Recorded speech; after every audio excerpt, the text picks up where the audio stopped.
우리는 사람이 하나님 앞에서 의롭게 되는 길은 오직 은혜로만 되어진다라는 진리를 살펴보았습니다. 사람이 하나님 앞에 의롭게 되는 길은 오직 은혜로 주신 믿음, 하나님이 주신 믿음으로만 우리가 의롭게 되어지고, 또한 하나님이 내어놓으신 예수를 통해서만 우리는 의롭게 되어진다라는 것이죠. 그러니 전적으로 우리가 의롭게 되어지는 것은 하나님의 은혜다라는 것을 살펴보았습니다.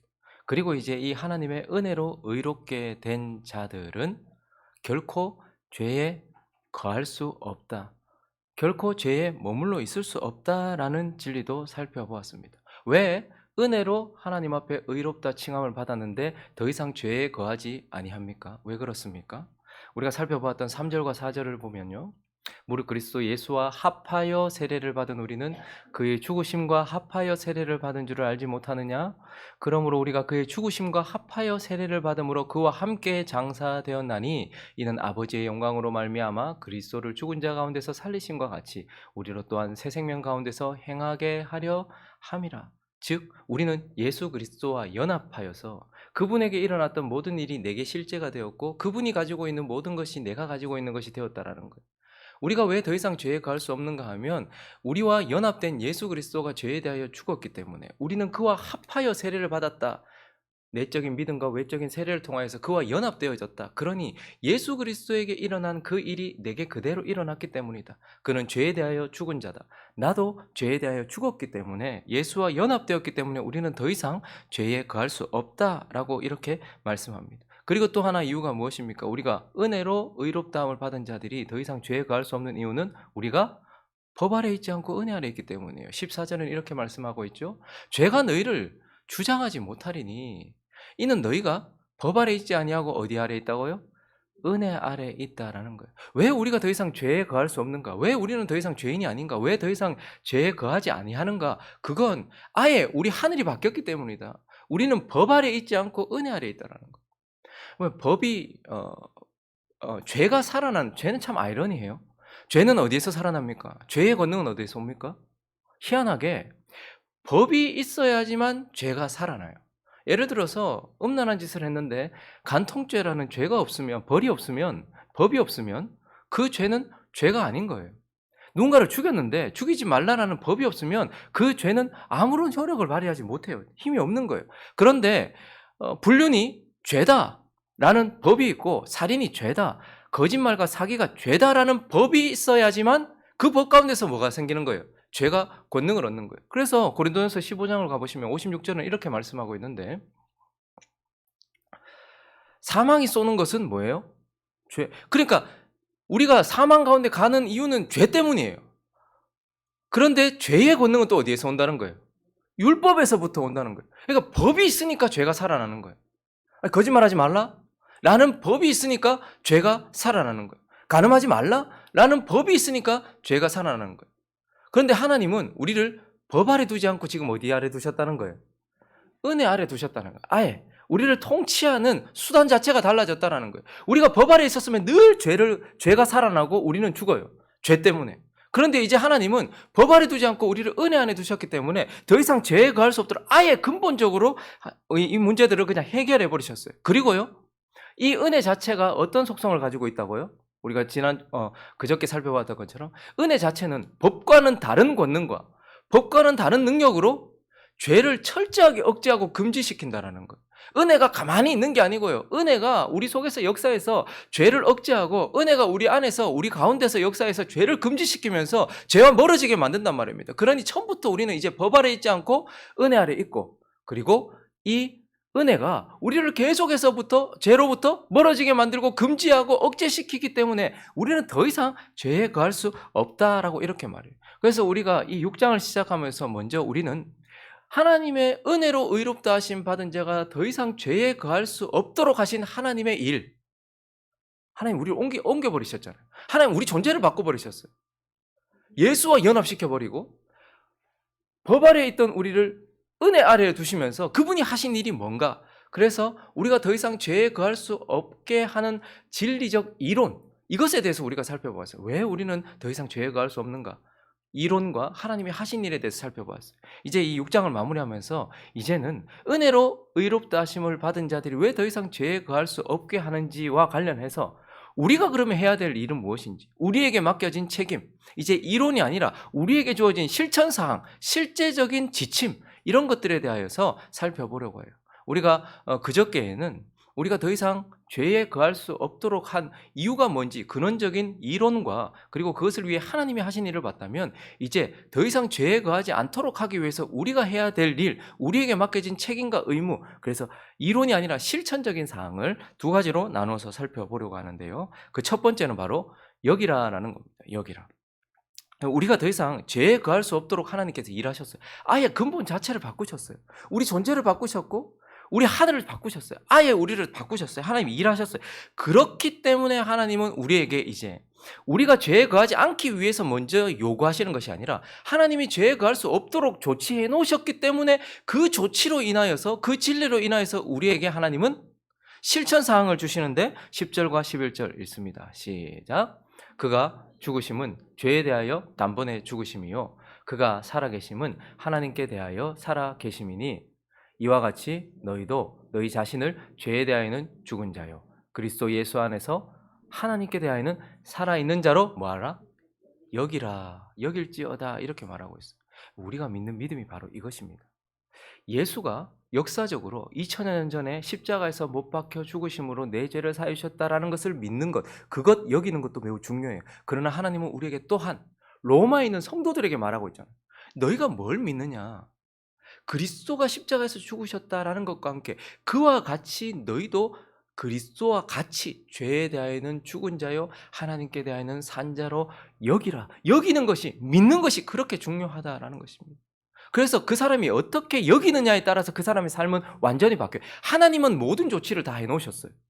그런데 그것을 내가 여기느냐 여기지 않느냐에 따라서 이게 우리에게 실제가 되느냐 아니냐가 되어진다라는 거예요. 우리나라가 이 양천 제도였잖아요. 양민 그리고 천민 이렇게 나눠져 있었잖아요. 근데 시간이 지나면서 반상 제도로 이렇게 바뀌었잖아요. 양반 그리고 중인 그리고 상민 그리고 천민 이렇게 나눠서 이게 완전히 고정화되어 있었어요. 그랬는데 이제 마지막에 그런 모든 제도들이 다 사라졌습니다. 법적으로 아예 사람이 태어나면서부터 높고 낮음은 없다. 다 모두 평등하고 동등하다라는 것이, 이게 우리나라에 정말 어떻게 이럴 수 있었는가. 복음이 들어올 때쯤에 우리나라에서 이런 일이 일어났죠. 수천 년 동안 이어져 오던 사상이나 생각들, 그리고 수백 년 동안 우리를 지배해왔던 그 체계가 무너진다는 건 쉬운 일이 아니지 않습니까?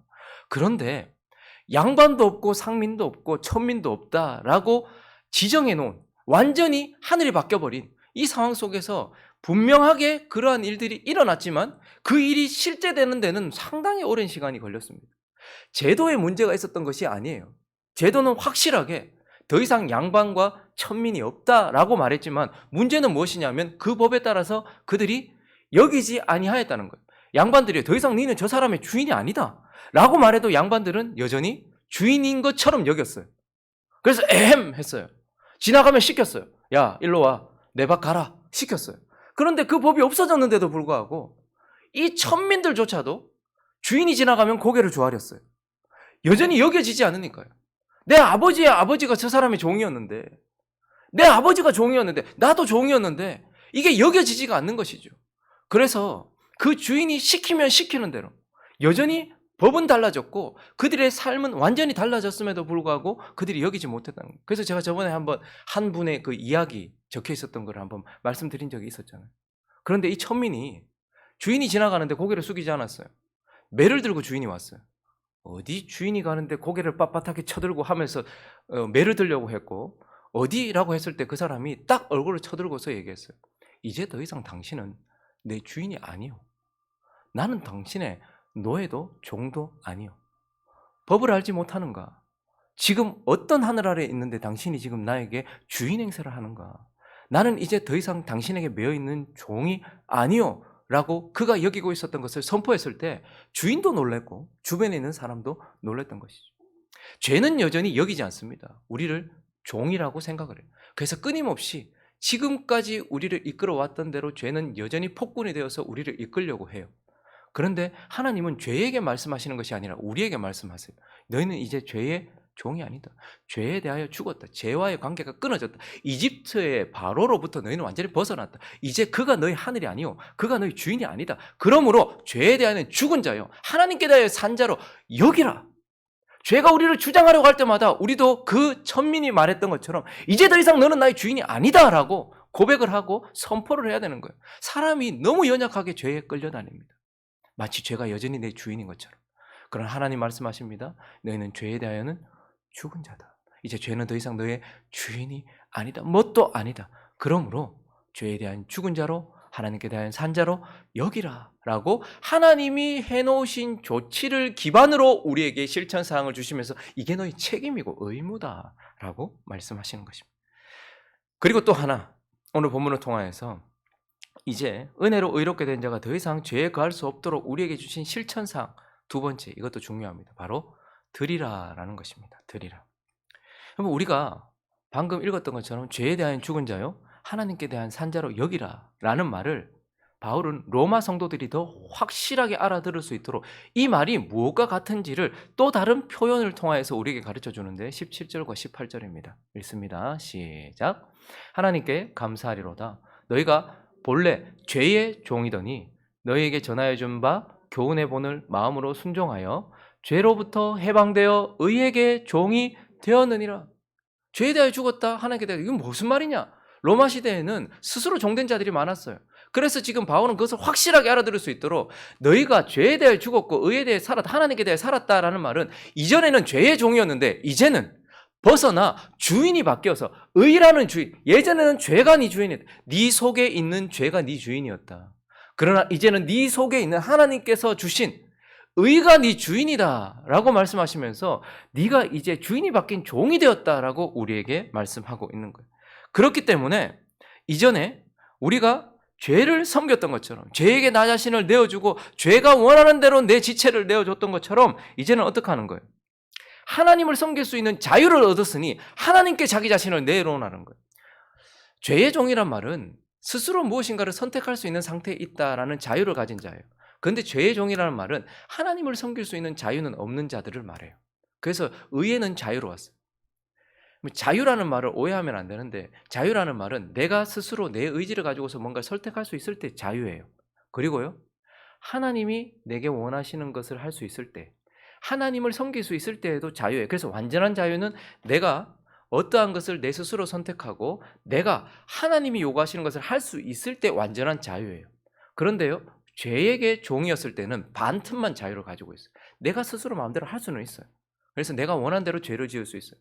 그러나 그때는 하나님을 섬길 수 있는 자유는 없었어요. 우리가 하나님이 원하시는 걸 할 수 없었어요. 그러나 이제 은혜로 의롭게 된 자에게는 하나님이 은혜를 주심으로 인하여서 우리가 스스로 무엇인가를 선택할 수 있어요. 그리고요, 하나님도 선택할 수 있어요. 의가 원하는 것을 해낼 수 있는 자유가 우리에게 주어졌다라는 거예요. 그렇기 때문에 12절과 13절은 이렇게 말씀하고 있습니다. 그렇기 때문에, 그러므로 너희는 죄가 너희 죽을 몸을 지배하지 못하게 하여 몸의 사역에 순종하지 말고 어떻게 하라는 거예요? 또한 너희 지체를 불의의 무기로 뭐에게 내주지 말고. 이전에 우리의 주인은 죄였어요. 그런데 이제 옛 주인에게 자꾸 네 자신을 내놓지 말아라. 그게 네 주인이 아니라고 여겼다면 실제로 이제 자꾸 네 자신을 죄에 내놓지 말아라. 죄가 자꾸 너희가 뭘 요구할 때 네 자신을 내놓지 마. 왜 네 입을 자꾸 거짓말시키게 만드냐? 왜 네 손이 자꾸 죄를 짓게 만드냐? 왜 네 발이 자꾸 죄를 짓게 만드냐? 그거는 네 옛 주인인데 이미 그와 관계가 깨졌는데 왜 그렇게 하냐? 왜 네 눈이 자꾸 죄에게 자꾸 내어줘서 죄를 짓게 만드느냐? 그러므로 네 지체를 불의의 무기로 죄에게 내주지 말라. 그리고 또 13절을 보니까요, 계속해서 보니까 오직 너희 자신을 죽은 자 가운데서 다시 살아난 자 같이 하나님께 드리며 너희 지체를 의의 무기로 하나님께 드리라라고 말. 옛 주인에게 내놓지 말고 새 주인에게 네 자신을 드리라는 거야. 너 주인이 바뀌었다. 그러니 옛 주인에게 너를 자꾸 드리지 말고 이제는 새 주인에게, 하나님께, 의에게 너 자신을 드려라라고 말하고 있어요. 그래서 19절은 너희 육신이 연약함으로 내가 사람이 얘들, 내가 너희가 알아듣도록, 너희 이 말이 무슨 말인지 모르겠냐? 너희 알아듣도록 말할게. 전에 너희가 너희 지체를 부정과 불법에 내주어 불법에 너희가 뭐 누구한테 뭐 이렇게 막 협박을 당해서가 아니라 네 스스로가 죄에게 자꾸 내줬지 않냐? 네가 선택할 수 있는 그 자유권을 가지고서 네가 원하는 대로 죄에게 자꾸 내줬잖아요. 네 스스로 그렇게 죄에게 내줬지 않냐. 그러니 이제는 네 지체를 하나님께 내줄 수 있는 상태가 되었으니, 하나님께 내줄 수 있는 은혜가 네게 있으니, 이제 너희 지체를 예전에 네가 스스로 죄에게 내어주는 것처럼 의에게 종으로 내주어서 거룩함에 이르라는 거예요. 그래서 이걸 성화라고 하는 거예요. 칭의는 하나님께서 하시는 일이에요. 너 하나님의 자녀야. 너 구원받았어. 너 하나님의 백성이야. 너 이제 의로워. 그런데 그렇게 되었으니 이제 어떻게 하라는 거예요? 계속해서 너 자신을 의에게 내주는 훈련을 하라는 거예요. 연습을 하라는 거예요.